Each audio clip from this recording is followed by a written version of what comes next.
ஸ்ரீரங்கநாதர் ஸ்ரீரங்கம் வந்த கதை.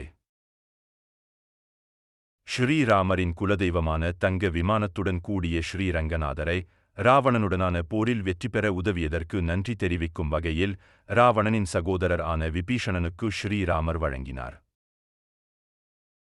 விபீஷணனை இலங்கையை அடையும் வரை அதை தரையில் வைக்க வேண்டாம் என்று ராமர் அறிவுறுத்தினார். விபீஷணனும் அதை எடுத்துக்கொண்டு இலங்கைக்கு புறப்பட்டார். வழியில் காவிரிக் கரையில் நின்று விமானத்தை அங்கே வைத்தார். இச்செய்தியை அறிந்த அங்குள்ள மன்னரும் அவரது மக்களும் சம்பவ இடத்துக்கு வந்து பிரார்த்தனை செய்தனர்.